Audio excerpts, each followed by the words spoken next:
Bonsoir à tous et bienvenue dans notre soirée électorale exceptionnelle. Les premiers résultats de l'élection sont en train de tomber, ils vont être dévoilés d'un instant à l'autre, restez avec nous pour les connaître.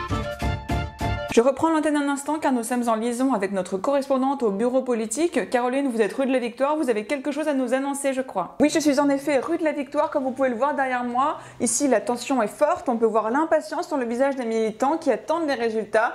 Et d'ailleurs, je crois que ça y est, nous commençons à les avoir. Caroline, nous revenons vers vous dans un instant, notre première invitée vient d'arriver. Merci d'être là avec nous pour commenter ces résultats. Qu'en pensez-vous? Oui, merci de me recevoir. Désolée du retard, j'étais sur un autre plateau.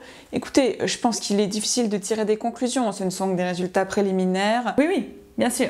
On me signale dans l'oreillette que de nouveaux chiffres viennent de tomber. Pour mieux les comprendre, je vous propose de retrouver notre infographe et cartographe. Émilie, c'est à vous. Oui, merci Nathalie. Nous allons regarder ensemble les images pour que les téléspectateurs comprennent mieux.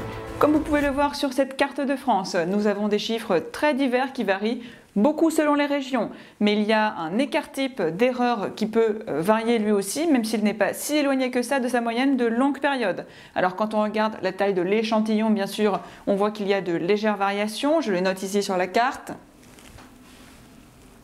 En tout cas, ces chiffres sont très révélateurs de ce qui est en train de se passer. Ce ne sont que des résultats préliminaires, bien sûr.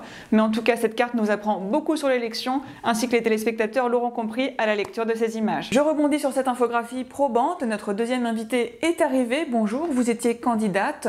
Qu'en pensez-vous? C'est l'illustration d'une défaite?